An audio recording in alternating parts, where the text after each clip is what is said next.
할렐루야. 오늘 우리 하나님의 말씀 나누면서 마가복음 산책을 시작하겠습니다. 마가복음 12장 18절에서 27절입니다.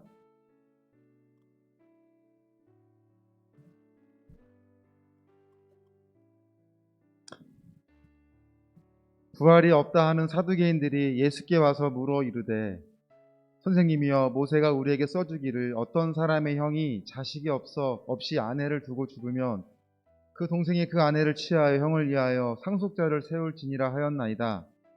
7형제가 있었는데 마지가 아내를 취하였다가 상속자가 없이 죽고, 둘째도 그 여자를 취하였다가 상속자가 없이 죽고, 셋째도 그렇게 하여 일곱이 다 상속자가 없었고, 최후에 여자도 죽었나이다. 7사람이 다 그를 아내로 취하였으니 부활 때 곧 그들이 살아날 때에 그 중에 누구의 아내가 되리이까? 예수께서 이르시되, 너희가 성경도 하나님의 능력도 알지 못함으로 오해함이 아니냐. 사람이 죽은 자 가운데서 살아날 때에는 장가도 아니가고 시집도 아니가고 하늘에 있는 천사들과 같으니라.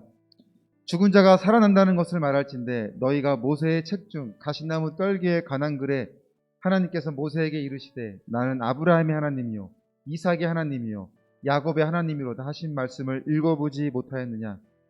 하나님은 죽은 자의 하나님이 아니요 산 자의 하나님이시라. 너희가 크게 오해하였도다 하시느니라. 아멘. 앞서 정치적인 이슈로 예수님께 도전하였던 그들이 이제 다시 부활에 대한 논쟁으로 예수님 앞에 나가오게 됩니다. 그러나 그들의 그 불순한 의도가 있었다고 하나, 예수님이 다루시는 주제들은 저와 여러분을 향한 가르치심의 목적이 있습니다. 사두개인들이 수헌법, 즉 모세가 제정한 결혼에 대한 규례를 오늘 가지고 나왔는데, 오늘은 이 과정에 대한 이야기보다는 이들의 질문의 결론, 목적, 요지, 또 오늘 본문에서 말씀하고 있는 핵심에 대하여 살펴보고자 하는데요. 결국 오늘 본문에서 말씀하시고자 하는 것은 바로 부활에 대한 것입니다. 신앙인들은 부활에 대한 이야기를 들을 때마다 눈이 반짝반짝 빛이 난다고 합니다. 설령 땅이 꺼져라 깊은 한숨을 쉬는 순간이라도 부활에 대한 이야기를 듣게 될 때 눈빛이 살아나는 것입니다. 지금 이 시간 여러분의 눈빛을 한번 거울을 통하여 살펴보십시오. 눈빛이 반짝반짝 빛이 나는지. 송동신 검사님 눈빛도 반짝반짝 빛이 나 보이네요. 이 시간 부활에 대한 의미를 다시 생각하고 점검하는 시간이 되기를 바랍니다. 부활의 전제 조건은 죽음입니다. 물론 살아있을 때 주님이 오시면 죽음을 경험하지 않을 수도 있겠으나 죽음은 부활의 전제 조건이 됩니다. 인간이 죽는다는 것은 영혼과 육체가 죽는 것으로 생각할 텐데, 우리 신앙인들은 죽음에 대하여, 즉 영혼과 육체의 죽음을 어떻게 생각하고 있어야 하는지, 더 나아가서 부활은 어떻게 이루어지는 것인지를 생각하게 됩니다. 곧 이것이 우리 믿음의 핵심입니다. 오늘 본문 예수님이 24절에서 말씀하셨습니다. 예수께서 이르시되, 너희가 성경도 하나님의 능력도 알지 못함으로 오해함이 아니냐라고 하셨습니다. 여기서 오해하다는 의미는 길을 잃고 간다는 뜻이 있어요. 제대로 된 길을 안내하는 사람도 없을 뿐더러 자신도 내가 지금 어디로 가고 있는지를 우왕좌왕하고 있다는 의미가 있습니다. 이단들이 엉뚱한 이야기로 다가오는 것이 아니라 기독론을 가지고 접근을 하잖아요. 그리고 실질적으로 많은 사람들이 그것에 미혹되어 믿음을 빼앗겨버리는 안타까운 현실을 우리는 보기도 합니다. 부활에 대한 크게 세 가지 오류의 그 유형을 살펴보면, 첫째는 오늘 본문에 나오는 사두개인들처럼 모세오경의 권위는 누구보다도 목숨처럼 여기는 그들이지만 부활은 없다고 말하는 집단입니다. 두 번째는 육체는 사라지고 영혼만 존재한다고 주장하는 집단이 있습니다. 셋째로는 새로운 육체로 창조되어, 이미 죽으니까 육체는 없어지니까 부활 때 새로운 육체로 창조되어 영원히 함께 부활한다는 그런 이야기를 하는 사람도 있습니다. 이들을 관통하는 이 오류의 핵심은 뭐냐면 내일이 없는 믿음이에요. 지극히 현세적이고 물질 만능주의적이고 인본주의적인 믿음입니다. 모든 것의 기준이 자신과 자신의 삶에 대하여 있어요. 자신이 행복하고 편안하면 된다는 생각을 하게 만들어버립니다. 심지어 믿는 사람들을 말입니다. 존 칼빈은 기독교 강요에서 이러한 사람들에 대하여 이렇게 설명을 하였어요. 동물적인 오류에 빠진 사람들이다. 사자는 배가 부르면 앞에 먹이가 지나가도 잠을 잔다고 합니다. 먹고 배부르면 땡이라고 생각하는 사람들과 무엇이 다르냐? 그런 의미가 아니겠습니까? 신앙인들을 향한 냉철한 비판의 말씀이었습니다. 그렇다면 오늘 성경은 어떻게 부활에 대하여 말씀하고 있는지 오늘 성경을 통하여 한번 살펴보고자 하는데요. 첫째로 하나님은 산자의 하나님이십니다. 오늘 본문 26절, 27절 말씀을 다시 한번 읽어보겠습니다. 죽은 자가 살아난다는 것을 말할진대 너희가 모세의 책 중 가시나무 떨기에 관한 글에 하나님께서 모세에게 이르시되 나는 아브라함의 하나님이요 이삭의 하나님이요 야곱의 하나님이로다 하신 말씀을 읽어보지 못하였느냐? 하나님은 죽은 자의 하나님이 아니요 산자의 하나님이시라 너희가 크게 오해하였도다 하시니라 라고 말씀하셨습니다. 아브라함, 이삭, 야곱은 육신으로는 죽은 존재입니다. 그러나 그들의 영혼은 지금 하나님과 함께하고 있는 것입니다. 하나님은 어제나 오늘의 영원토록 영원하신 분이십니다. 영원히 살아계신 분이십니다. 그래서 하나님은 죽은 자의 하나님이 아니시오 산자의 하나님이 되신다고 말씀하고 있는 것입니다. 둘째로는 낙원에 있다고 말씀하셨습니다. 누가복음 23장 43절의 말씀입니다. 이렇게 설명하고 있습니다. 예수께서 이르시되 내가 진실로 내게 이르노니 오늘 내가 나와 함께 낙원에 있으리라 하시니라 라고 말씀하셨습니다. 죽음으로 그 순간 십자가에서 달린 강도에게 한 얘기잖아요. 믿음으로 고백한. 육신은 지금 죽을지언정 오늘 네가 나와 함께 낙원에 있으리라 라고 하는 말씀은 영혼은 낙원에서 살아있다는 것을 말씀하고 있는 것입니다. 셋째로 그리스도와 함께 있습니다. 빌립보서 1장 23절에 말씀하시기를 내가 그 둘 사이에 끼었으니 차라리 세상을 떠나서 그리스도와 함께 있는 것이 훨씬 더 좋은 일이라 그렇게 하고 싶으나 라고 바울이 이야기를 했습니다. 죽음으로 영혼이 없다면 죽음으로 육신과 함께 영혼도 잠자고 있다면 바울이 이런 기쁨의 표현을 할 수가 없는 거죠. 영혼은 그리스도와 함께 있는 거예요. 그 기쁨의 표현을 바울이 하고 있는 것입니다.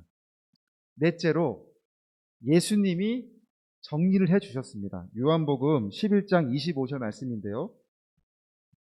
예수께서 이르시되 나는 부활이요 생명이니 나를 믿는 자는 죽어도 살겠고 그 다음 절 보면 나오지 않아요. 무릇 살아서 나를 믿는 자는 영원히 죽지 아니하리니 이것을 내가 믿느냐라고 말씀하셨습니다. 죽어도 살겠고라는 말씀은 영혼은 불멸하다는 말씀으로 정리해 주신 거예요.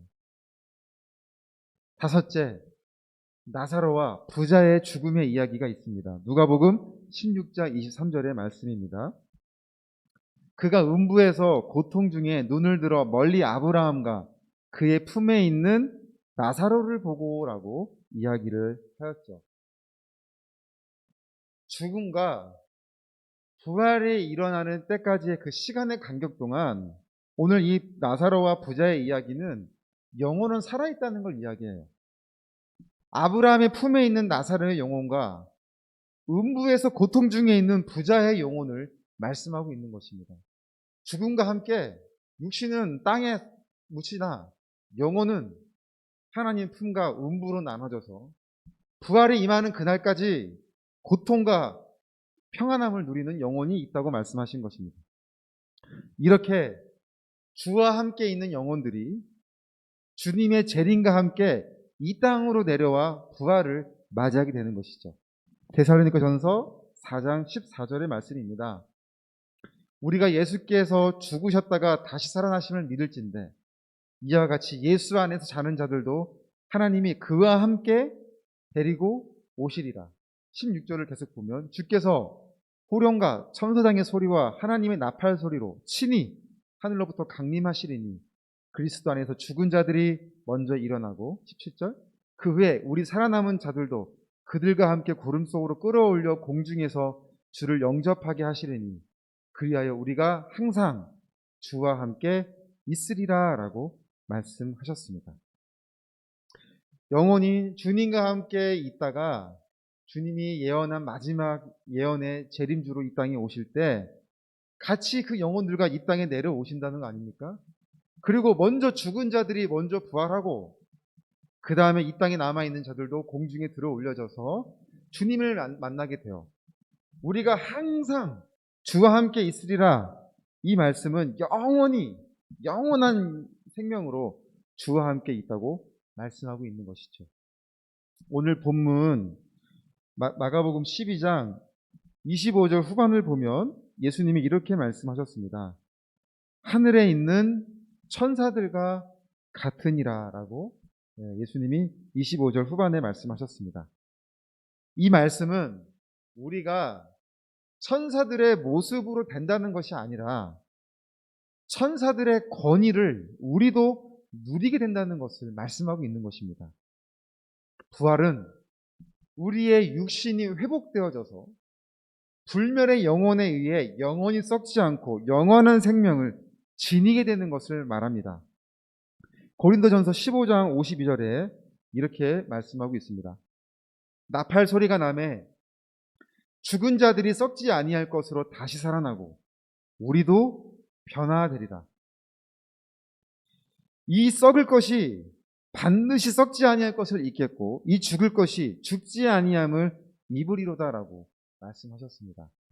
육신에 지금에 있는 우리의 죄로 물든 육신은 이 몸으로는 하나님 나라에 들어갈 수 없으나 이제 주님이 마지막 때에 우리가 부활하게 될 때 우리에 있는 영원한 생명, 영원한 불멸의 영혼이 우리의 육신과 하나 되어 그 영혼에 의하여 우리의 몸도 영원히 썩지 아니할 거룩하고 신령한 몸으로 변화되어 하나님 나라에서 영원히 거하게 될 것이라고 말씀하고 있는 것입니다.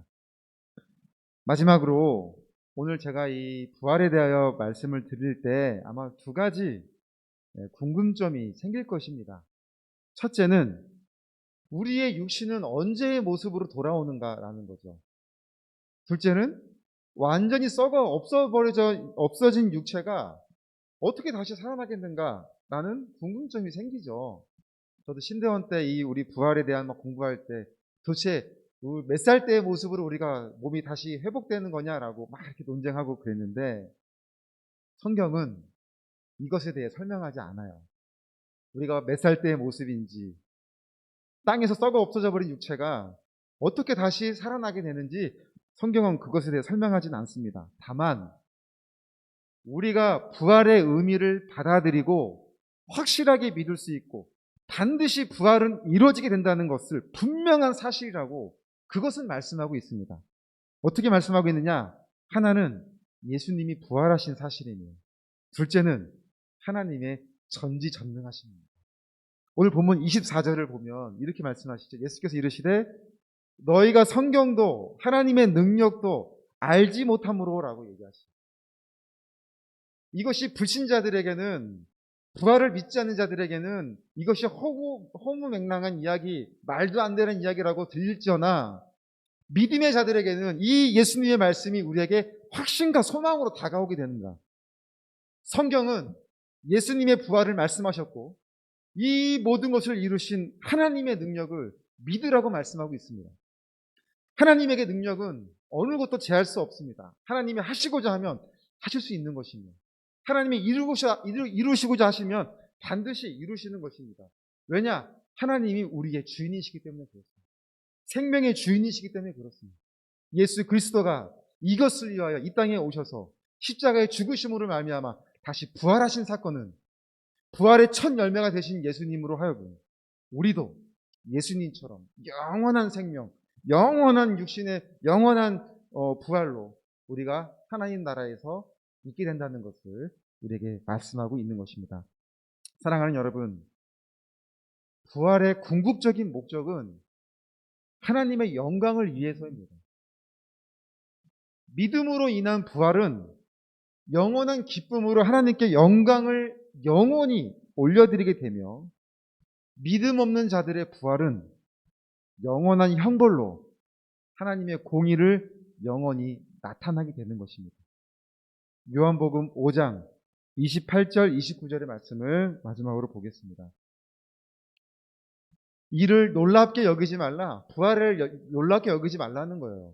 부활의 때를 놀랍게 여기지 말라. 무덤 속에 있는 자가 다 그의 음성을 들을 때가 오나니 선한 일을 행한 자는 생명의 부활로, 악한 일을 행한 자는 심판의 부활로 나오리라.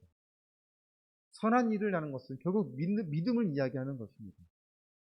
우리의 이 성경에서 말씀하시는 예수 그리스도와 하나님의 능력을 믿는 그 믿음으로, 그 믿는 자들은 생명의 부활로, 믿음 없는 자들도 역시 부활하게 되나 그 부활은 영원한 심판을 받기 위함이 되는 것입니다.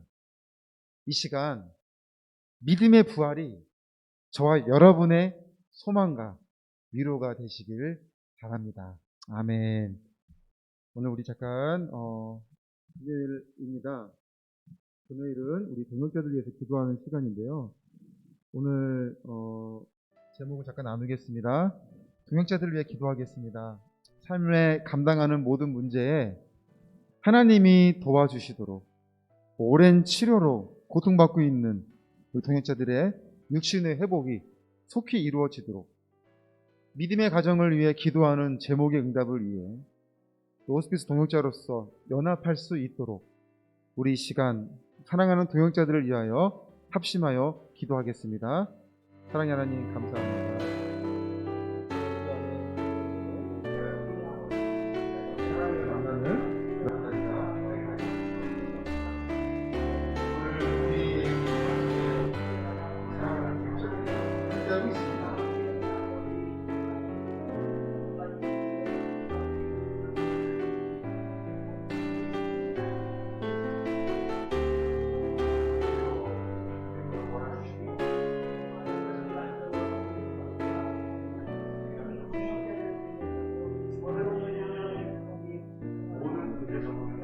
주장하심을 믿습니다.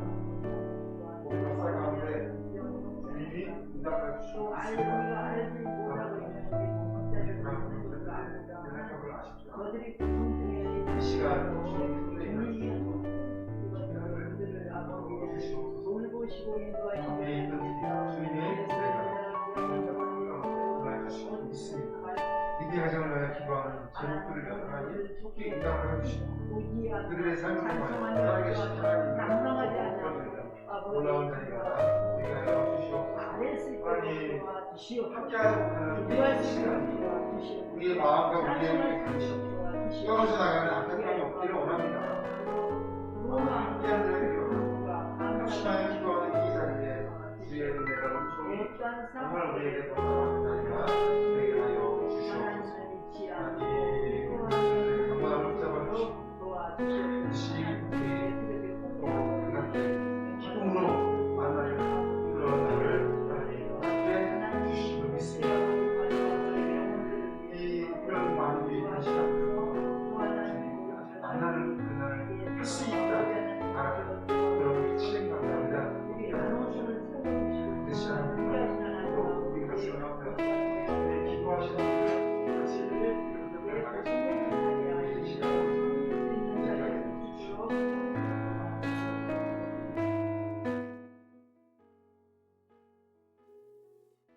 우리 두 번째로 우리 안호선을 위해서 기도해 주시겠습니다. 코로나의 상황에 위축되지 않고 담대히 감당할 수 있도록 25년을 지켜주신 하나님께서 우리의 사역을 지켜줄 줄 믿습니다. 하나님, 위축되지 않고 좌절하지 않고 두려워하지 않고 담대한 믿음으로 이 안호선의 사역을 하나님 이끌어 주시옵소서. 하반기에 진행되는 모든 계획들에 은혜가 있게 해주시고 구름 기둥과 불 기둥으로 인도하신 그 이스라엘의 하나님, 오늘 우리의 선교회 사역 가운데서도 함께 해주실 줄 믿습니다. 하나님 선하게 인도하여 주시옵소서. 우리 이 시간 같이 기도하시겠습니다.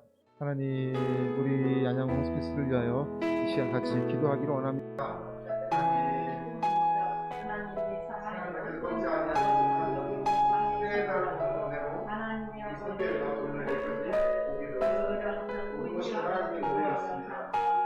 하나님의 뜻과 계획이 우리 가운데 있었던 것입니다. 주여, 그 진실한 사랑, 진실한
사랑하는 하나님, 한 주일에 또 마무리를 하는 금요일입니다.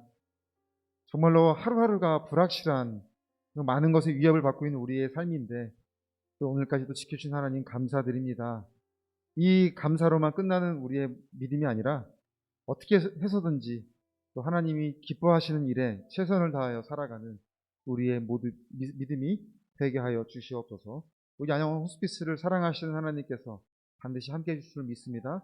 기도하며 나아가고자 하오니 하나님, 기도하는 가운데 하나님의 은혜가 넘치게 하여 주시고 반드시 우리 선교회를 통하여 하나님 영광 받아 주시옵소서. 예수님의 이름으로 기도드립니다. 아멘. 우리 하나님께 감사 영광의 박수로 예배를 마치겠습니다. 할렐루야.